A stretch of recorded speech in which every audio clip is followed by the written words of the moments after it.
Commander Lisa Morgan stood at the viewing window of the USS Horizon, watching as the massive Varric ship approached. The reptilian vessel was nearly twice the size of the human exploration ship, its hull covered in what looked like scales made of some unknown metal. Lisa tried to keep her face neutral, but inside her stomach was turning. "They're hailing us again, Commander," said Communications Officer Judy Nelson, her fingers hovering over her console. "The Varric matriarch is demanding to speak with you immediately." Lisa nodded and straightened her uniform. "Put her through on the main screen."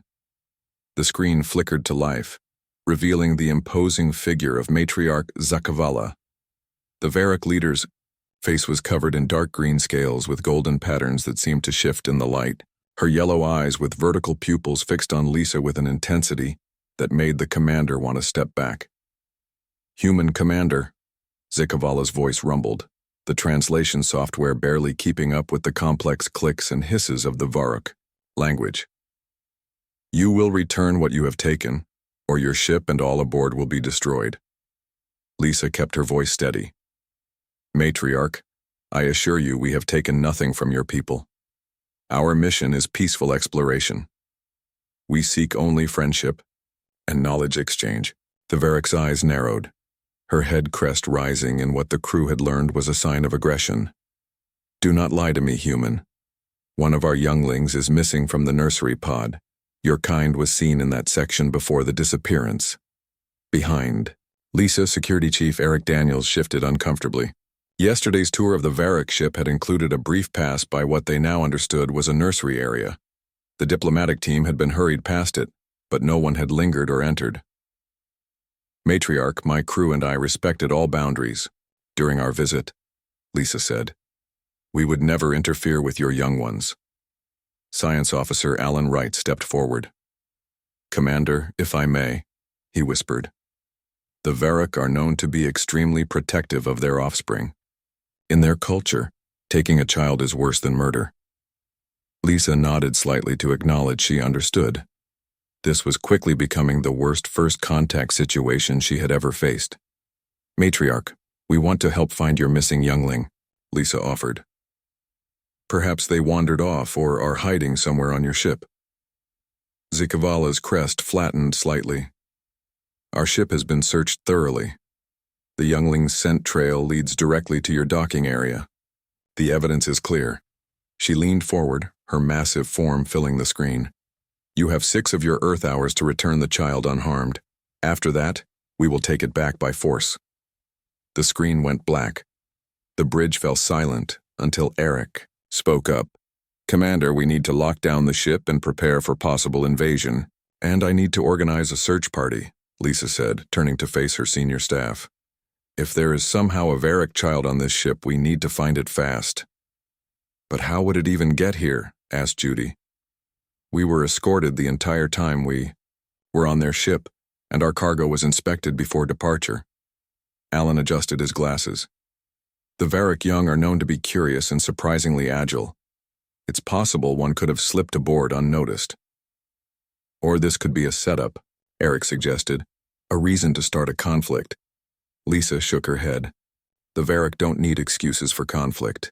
If they wanted to attack us, they would have done so already." She tapped her communication badge. "All hands, this is Commander Morgan. We have a potential stowaway on board. A Varric youngling. This is not a drill. All sections begin careful search procedures immediately. The youngling is approximately the size of a human 4-year-old with green and gold scales. Approach with extreme caution. Varric young have venomous spines and may be frightened. Report any signs to security at once." As the crew dispersed, to begin the search, Lisa gathered her senior staff in the conference room. The gravity of the situation weighed heavily on them all. "What do we know about Varric children?" Lisa asked, looking at Alan. The science officer pulled up information on his tablet. "Not much, unfortunately. They're extremely protective of their young. Few outsiders have ever even seen Varric children. We know they begin life about the size of a human baby but grow quickly. At the age we're likely dealing with, they would be extremely fast with developing defensive abilities, including those venomous spines I mentioned." "Great," Eric muttered. So we're looking for a poisonous, frightened alien child who could be hiding anywhere on a ship with hundreds of hiding places, and we have less than 6 hours before its mother leads an attack on us, Lisa added grimly. Junior Medical Officer Samantha Powell, who had been quiet until now, spoke up. Commander, if we do find the youngling, what's our plan? It might be injured or sick from being in our atmosphere. Good point, Lisa said. Samantha, prepare the medical bay for a possible Varric patient. Alan, work with her on anything we know about their physiology.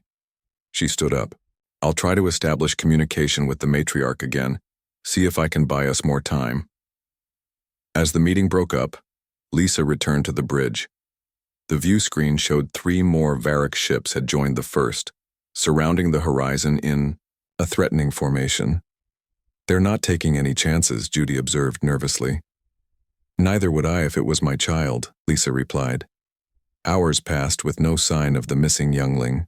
The crew searched every compartment, storage area, and maintenance tunnel. Tension grew as the deadline approached.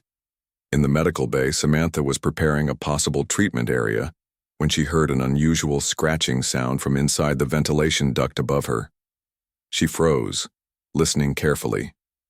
There it was again, a light scraping, followed by what sounded almost like a chirp. Moving slowly, Samantha picked up a medical scanner and aimed it at the vent. The readings showed a small life form with an unfamiliar biological signature. Her heart raced as she realized what or who it might be. She tapped her badge quietly. Medical to Commander Morgan. I think I've found our stowaway. Samantha stood frozen beneath the ventilation duct, hardly daring to breathe. The medical scanner in her hand confirmed what she suspected. The life form hiding above was not human. Powell, are you certain? Commander Lisa Morgan's voice came through her badge, tense but quiet. Yes, Commander, Samantha whispered back. The readings match what we know about Varric biology. It's small, likely the missing youngling. Stay where you are. Don't make any sudden movements. Security is on the way, Samantha acknowledged. The order but kept her eyes fixed on the vent cover. A soft scraping sound came again, followed by what sounded like curious chirping. She thought about what she knew of the Varric. The adults were fierce and territorial, but what about their young? Her training as a pediatric specialist before joining space exploration might help. But this was no human child. The vent cover moved slightly. Samantha took a slow step backward just as Eric Daniels and 2 security officers rushed into the medical bay, weapons drawn. Wait, Samantha said, holding up her hand. Lower your weapons. You'll scare it. Eric hesitated but signaled his team to lower their phasers. Dr. Powell, step away slowly. Varric young are dangerous. Before Samantha could respond, the vent cover popped open and a small form dropped to the floor with surprising grace. The Varric youngling stood about 3 feet tall, its scaled skin shifting between green and gold patterns. Its large yellow eyes darted around the room, taking in the humans with obvious fear. Nobody move, Eric whispered. The youngling hissed, a row of spines along its back rising in what was clearly a defensive posture. Its clawed hands spread wide as it backed toward a corner of the room. Samantha slowly knelt down, making herself smaller. The youngling tracked her movement, its head tilting in curiosity. Hello there, she said softly. You're a long way from home, aren't you? The small Varric made a trilling sound, its colors shifting to a deeper green with flashes of blue. Dr. Powell, Eric warned, back away slowly. Samantha shook her head slightly. It's frightened, not aggressive. She remembered something from the briefing materials about Varric communication. They responded to body language as much as words. Slowly, she sat down on the floor, making herself even less threatening. Then she opened her hands, palms up, a universal sign of peace. The youngling's spines lowered slightly. Commander Morgan to medical bay. Lisa's voice came through the communication system. What's your status? We've made contact with the youngling, Eric responded quietly. Dr. Powell is attempting communication. I'm on my way, don't do anything to frighten it. The medical bay door opened minutes later, and Commander Morgan entered slowly. The youngling immediately hissed again, its spines rising in alarm at the new arrival. It's okay, Samantha said soothingly, not sure if the youngling could understand her words but hoping her tone would communicate her intent. No one is going to hurt you. Lisa knelt down beside Samantha. Our time is running out. The Varric fleet is preparing for attack. We need to return this child to its mother. The youngling made a series of clicking sounds, then to everyone's surprise spoke a word in heavily accented English. Explore. Did it just... Eric began. Explore, the youngling repeated, pointing at itself. Came to explore. Samantha smiled. You wanted to see our ship? You're an explorer? The youngling's colors shifted to a brighter pattern, which they took as a positive sign. It took a hesitant step forward, then pointed at a display screen showing human vital signs. Different. Humans different. Lisa looked at Samantha. It seems our little stowaway is curious about us. Hungry, the youngling added, rubbing its stomach area. Food different here. We need to contact the matriarch immediately, Lisa said, standing slowly. Let her know we've found her child and it's safe. Wait, Samantha said. We don't know what Varric children eat. It might be hungry or dehydrated. That could explain why it came out of hiding. Alan Wright arrived at the medical bay carrying a tablet. He stopped short when he saw the youngling, who turned to stare at him with obvious interest. I've been researching Varric biology, Alan said quietly. Their young primarily eat a protein-rich diet, similar to what we might feed a growing human child, but with higher calcium content. Samantha nodded. I think I can prepare something suitable from our supplies.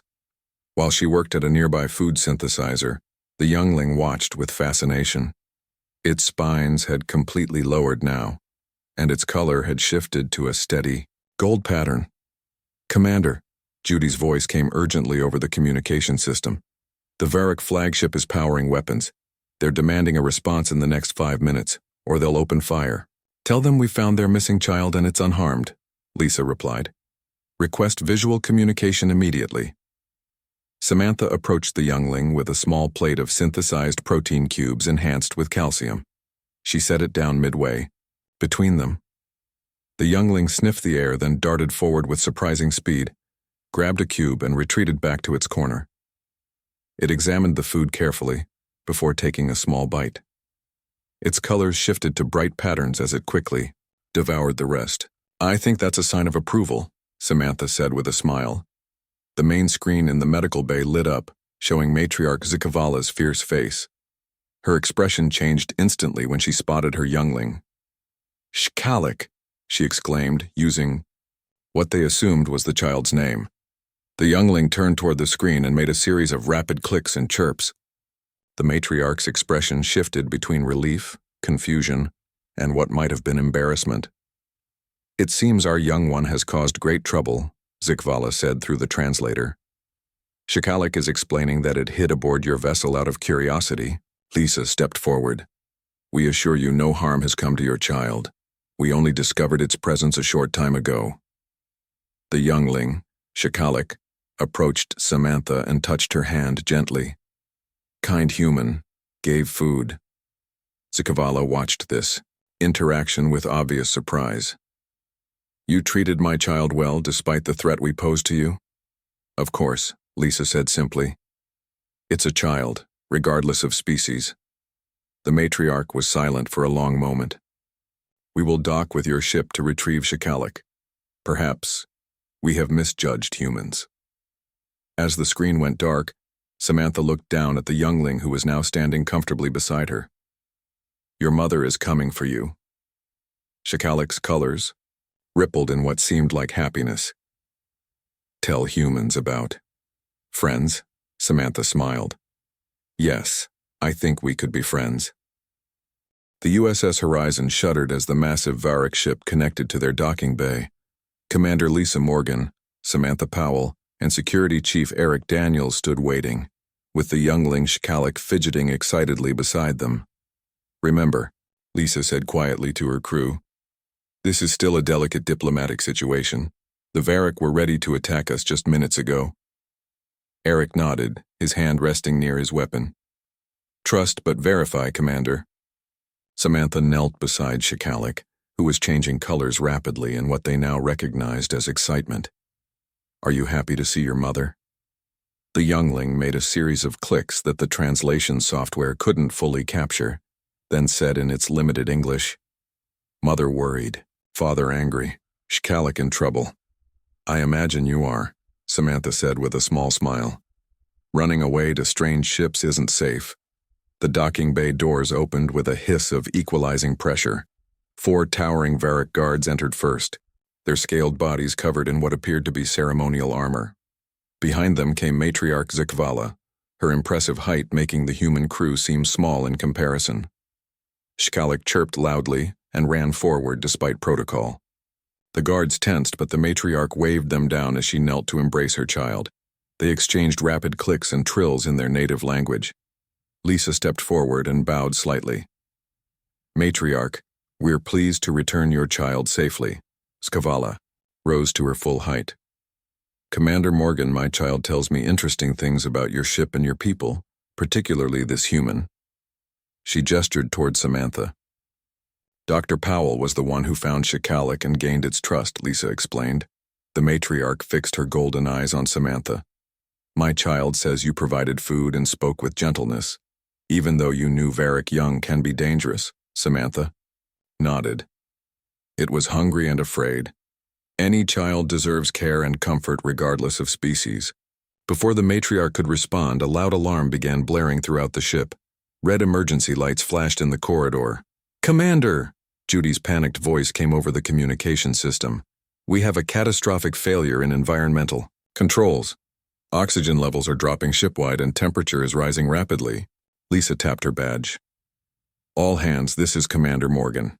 Emergency protocols are now in effect. Engineering report." Chief Engineer Greg Foster's voice came through, strained and breathless. "Commander, something's overloaded the main environmental system. We're losing life support fast, estimated 15 minutes until critical levels." The Varric guards immediately moved into defensive positions around their matriarch and the youngling, weapons drawn. "Is this some kind of trap?" Zikvala demanded, her spines rising in anger. "No," Lisa insisted. "We're experiencing a genuine emergency. My crew is in danger too." She turned to Eric. "Get them back to their ship safely, then help with evacuation." "Procedures." "What about you, Commander?" Eric asked. "I'm heading to engineering to help Greg." Lisa turned to the matriarch. "Please return to your vessel for safety. We'll contact you once we've resolved this crisis." Samantha noticed that Shikalik was suddenly making distressed noises, its scales turning a dull gray color. The youngling collapsed to the floor, small body convulsing. "Shikalik!" the matriarch cried out, dropping to her child's side. "What's happening?" Lisa demanded. "The changing atmosphere," Samantha realized aloud. "Shikalik has been breathing our air for hours. The sudden shift in oxygen and temperature might be affecting it severely." She knelt beside the youngling, medical scanner in hand. "Its vital signs are dropping rapidly." The matriarch looked at Samantha with desperate eyes, all hostility gone. "Save my child." "I need to get it to medical immediately," Samantha said. "Our emergency systems should still be working there." For a moment, tension hung in the air as the Varric guards looked to their leader for direction. Then the matriarch nodded sharply. "Go, save Shikalik." Samantha carefully lifted the now unconscious youngling. Its body felt surprisingly light, but burning hot to the touch. "Commander, request permission to go," Lisa ordered. "I'll coordinate with engineering." As Samantha rushed toward medical with the alien child in her arms, she could hear the matriarch giving orders to her guards in their native language. To her surprise, the matriarch herself followed her, leaving the guards behind with Commander Morgan. The hallways were filled with crew members moving quickly to emergency stations. The air was already becoming noticeably thin, and the temperature had risen several degrees. By the time they reached the medical bay, Samantha was sweating heavily. "The life support here is separate from the main system," she explained as the doors closed behind them. She gently placed Shikalik on an examination bed and began activating emergency medical protocols. The matriarch watched with intense focus as Samantha worked, her massive form looming over the human doctor. "Can you help my child?" "I'm trying," Samantha said, studying the medical scanner readings. "Shkalik's system seems to be reacting to something in our atmosphere that's been amplified by the environmental failure." She looked up at the worried mother. "I need to know more about Varric physiology to treat this properly." The matriarch hesitated only briefly before placing a clawed hand on a nearby console. "Our medical database. I will give you access." Samantha worked frantically, studying the Varric information while monitoring Shkalik's declining condition. The youngling's breathing had become shallow and labored. "Your atmosphere has higher oxygen than ours," the matriarch explained. "In normal amounts, it is merely intoxicating to our young, but in high concentration, it's poisonous." Samantha finished the thought. She quickly prepared a hypospray with a compound that should help filter the excess oxygen from Shkalik's blood, based on the Varric medical information. As she worked, the ship shuddered violently. The lights flickered, and for a moment Samantha feared they would lose power completely. "Whatever's happening is getting worse," she said, pressing the hypospray gently against Shkalik's scaled neck. The youngling made a small sound but didn't wake. The matriarch's communication device made a series of urgent clicking sounds. She responded quickly in her native language before turning to Samantha. "My crew reports that your ship's core systems are becoming unstable. The Varric fleet is preparing to disconnect and move to safe distance." Samantha looked up in alarm. "But your people have been ordered to evacuate." "Yes," the matriarch confirmed, "but I will not leave my child." Their eyes met in a moment of understanding that transcended species, the universal bond of protecting the young. "I won't leave either of you," Samantha promised, turning back to her patient. "Shkalik trusted me, and so will I honor that trust." Outside in the corridor, the evacuation alarms grew more urgent as the ship's condition deteriorated further. The medical bay doors burst open as Commander Lisa Morgan rushed in, her face flushed from the increasing heat throughout the ship. "Samantha, we need to evacuate now," she ordered, then stopped short at the sight of the Varric matriarch standing, protectively near the examination bed where Shkalik lay. "I can't leave yet, Commander," Samantha said without looking up from her work. "Shkalik's condition is still critical. Moving the youngling now could be fatal." Lisa glanced at her wrist device. "We have less than 10 minutes before the environmental system fails completely. Chief Foster and his team are still trying to fix it, but it's not looking good." The matriarch's tall form seemed to grow even larger as she stepped forward. "My warriors tell me your ship may soon be destroyed. Why have you not fled, Commander?" "My people are still aboard," Lisa said simply. "I won't leave until everyone is safe." A weak chirping sound came from Shkalik. The youngling's eyes fluttered open briefly, looking up at Samantha with what seemed like trust. Its scales flickered between gray and a pale blue. "The treatment is working," Samantha said with relief, "but Shkalik needs more time to stabilize." The ship lurched suddenly, throwing them all off balance. The lights dimmed for several seconds before the emergency power kicked in. "That was the primary power grid failing," Lisa explained grimly. "We're running on backup systems now." Samantha looked down at her patient, then at the worried matriarch, and finally at her commander. Her mind raced, trying to find a solution that would save everyone. "Commander, what if we move Shkalik to the Varric ship?" she suggested. "Their medical facilities might be better equipped for treating one of their own." The matriarch made a clicking sound that the translation software interpreted as agreement. "Yes, our medical bay is prepared for treating oxygen poisoning. It is not uncommon among our young explorers." Lisa's communication badge chirped urgently. She tapped it to respond. "Morgan here. Commander." It was Eric's voice, tense and hurried. "The evacuation is nearly complete, but we've got another problem. The docking clamps are jammed. The Varric ship can't disconnect from ours." The three adults exchanged alarmed looks. If the ships couldn't separate, both vessels would be at risk when the Horizon systems failed completely. "My warriors report the same," the matriarch confirmed. "The connection mechanism is damaged." Lisa made a quick decision. "Eric, get everyone remaining to the escape pods. I'll meet Chief Foster at the docking bay to see if we can release the clamps manually. What about you, Dr. Powell? The commander asked. Samantha looked down at Shikalik, whose breathing was slightly steadier but still labored. I need to stay with my patient until it's stable enough to move. The matriarch placed a clawed hand gently on Samantha's shoulder. I will help you move my child when the time comes. Lisa nodded, understanding that Samantha wouldn't abandon her patient. I'll try to buy you some more time. Be ready to move quickly. As the commander left, Samantha continued monitoring Shikalik's vital signs. The medicine was working, but too slowly. Your kind are strange to us, the matriarch said quietly. We had heard humans were weak, soft creatures with no natural defenses, yet you stay to face danger for a child not of your species. Samantha adjusted another treatment setting before responding. Protecting those who are vulnerable isn't weakness. It's the greatest strength we have. The matriarch's head tilted in, what seemed like thoughtful consideration. Perhaps this is why many species in the galaxy speak of humans with respect despite your physical limitations. A violent tremor shook the medical bay. Equipment crashed to the floor, and warning alarms blared even louder. We can't wait any longer, Samantha decided, reaching for a portable life support unit. Help me connect this to Shikalik. It will maintain proper breathing support while we move to your ship. Working together, the human doctor and Varric leader carefully attached the device to the youngling.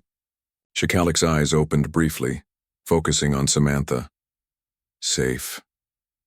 The youngling whispered in broken English. Human. Keep safe. Yes, Samantha promised, gently lifting the child. I'll keep you safe. The matriarch led the way as they hurried through the increasingly hot corridors of the horizon. Most of the crew had already evacuated, making the ship feel eerily empty. The emergency lights cast everything in a red glow, and the air was becoming difficult to breathe. When they reached the docking area, they found Commander Morgan and Chief Foster frantically working on the connection mechanism. The manual override is jammed, Greg explained, wiping sweat from his forehead. We can't separate the ships. My engineers report the same problem from our side, the matriarch added. The safety protocols are not responding. Lisa looked at the group, her expression grave. The escape pods are gone. We need to find another. Way off this ship in the next 5 minutes. Samantha held Shikalik closer as the youngling made a distressed sound. Then she remembered something. The research shuttle in Bay 2, it's small, but it should fit all of us. It's our only option, Lisa agreed. This way. As they ran toward the shuttle bay, another explosion rocked the ship. A section of ceiling collapsed just behind them, narrowly missing the group. The shuttle bay door was partially stuck, and it took the combined strength of Greg and the matriarch to force it open. Inside sat a small research vessel, barely large enough for the 5 of them. It hasn't been prepped for launch, Greg warned as they climbed aboard. Then we'll have to prep it now, Lisa said, taking the pilot's seat. Greg, get the engines online. Everyone else, strap in. Samantha carefully secured Shikalik to a seat, checking that the life support unit was still functioning properly. The youngling's color had improved slightly, shifting toward a healthier green.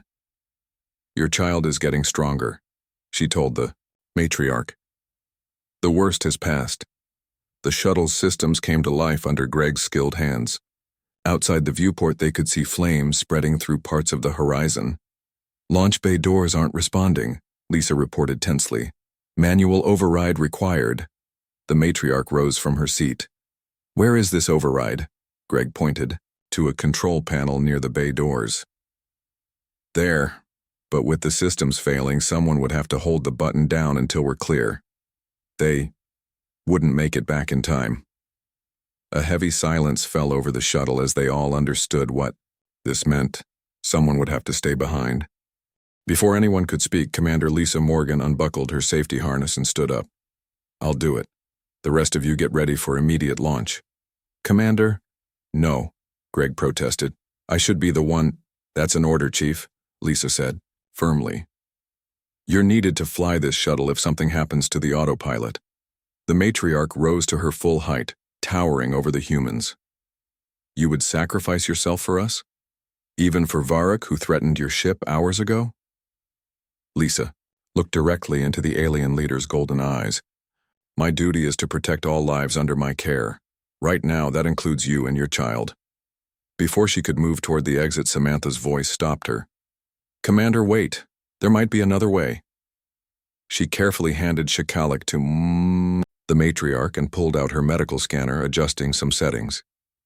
The override requires constant pressure, right? We might be able to rig something. Greg snapped his fingers. The emergency cargo braces. They're designed to hold pressure against shifting loads during turbulence. Working quickly, they removed 2 metal braces from the shuttle's storage compartment. Lisa and Greg rushed to the control panel and wedged the braces against the manual override button, using pieces of equipment to create the right angle and pressure. It's holding, Greg said, testing the makeshift setup. But I don't know for how long. The heat from the fires might warp the metal. Then we launch now, Lisa ordered, rushing back to the shuttle. The door sealed behind her as Greg initiated the launch sequence. The shuttle's engines hummed to life as another explosion rocked the horizon. Through the viewport, they could see flames reaching the shuttle bay. Override holding, Greg reported tensely. Bay doors opening. The massive doors slowly parted, revealing the starry blackness of space beyond. Their progress seemed agonizingly slow as the temperature in the bay continued to rise. Engines at full power, Lisa announced. Prepare for emergency launch. The shuttle shot forward, just as another explosion tore through the bay behind them. The force of the blast propelled them through the partially opened doors, scraping the shuttle's hull but not stopping their escape. We made it, Greg exclaimed as they cleared the horizon. Through the rear viewport, they watched as the human ship began to break apart, secondary explosions rippling along its hull. At a safe distance, the Varrock fleet and human escape pods hovered, waiting. Samantha returned to checking Shikalik's condition. The youngling's color had improved significantly, now showing healthy green with gold patterns. Its eyes opened fully, focusing first on its mother, then on Samantha. Human doctor, Shikalik said weakly. Thank you. The matriarch placed a gentle claw on her child's head. Rest now, little explorer. She turned to Samantha, her usual fierce expression softened. I do not understand your kind. You risked everything for a child not your own, of a species that threatened you. It's what we do, Samantha said simply. Protecting children isn't a choice for us, it's instinct. The communication system crackled as they came into range of the Varrock flagship. Matriarch Zekvala, do you require assistance? Came a concerned Varrock voice. Send medical teams to meet us in Docking Bay 3, the matriarch ordered, and prepare to receive human survivors from their escape pods. She looked at Commander Morgan. Your people will be welcomed aboard until rescue arrives. Hours later, the human crew of the Horizon gathered in a large chamber aboard the Varrock flagship. The alien vessel was warmer than they were accustomed to, and the gravity slightly stronger, but they were safe. Lisa stood with the matriarch, watching as human and Varrock medical teams worked together to treat injuries from both species. In one corner, Samantha sat beside Shikalik's bed, using a translator device to chat with the curious youngling. Your doctor has not left my child's side, Skavala observed, even though the danger has passed. That's Dr. Powell for you, Lisa said with a smile. Once she commits to a patient, she's all in. The matriarch made a sound that might have been a sigh. We had heard stories about humans, you know, that, despite your physical weakness, other species consider you valuable allies, that even the most dangerous races hesitate to harm you. I did not understand why until today. Lisa raised an eyebrow. And what did you learn? That true strength is not in claws or venom or natural armor, the matriarch replied. It is in the willingness to protect others at cost to oneself. She gestured toward Samantha and Shikalik. My child will tell this story for many cycles to come, of the human who stood between danger and a Varrock youngling. A group of Varrock younglings had gathered around Samantha, listening intently as she explained something about human medicine. They seemed completely at ease with her, despite the natural wariness Varric usually showed toward other species. "What will happen now?" Lisa asked. "Our mission was supposed to be the beginning of formal relations between our peoples." "And so it shall be," the matriarch declared, "but perhaps with a different understanding than we expected." She extended her clawed hand in what was clearly an attempt at a human handshake. "We would be honored to count humans among our allies." Lisa took the offered hand carefully. "The honor is mutual, matriarch." 3 weeks later, a new human vessel arrived to retrieve the Horizon's crew. On the docking bay of the Varric flagship, final goodbyes were being said. Shikalik, now fully recovered and energetic, clung to Samantha's leg. "Will you visit? Teach more human things?" Samantha knelt down to the youngling's level. "I hope so. And maybe someday you'll visit Earth." "Already arranged," the matriarch announced, approaching with Commander Morgan. "Dr. Powell has been invited to help establish a cultural exchange program between our peoples, and Shikalik will be among the first young ones to visit your world." Samantha looked up in surprise. "Really?" Lisa nodded. "Starfleet was quite impressed with how you handled the situation.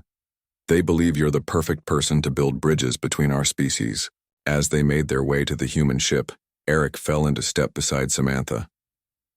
"So, it seems you've made quite an impression on the most feared predator species in this sector." Samantha smiled, watching as a group of Varric younglings waved goodbye, imitating the human gesture they had learned. "I think we all did. We showed them something about humanity they hadn't understood before." "And what's that?" Eric asked. "That when it comes to protecting the young, any young, humans are the fiercest guardians in the galaxy." She looked back one last time at Shikalik and the matriarch. Today they learned why even predators trust humans with their cubs.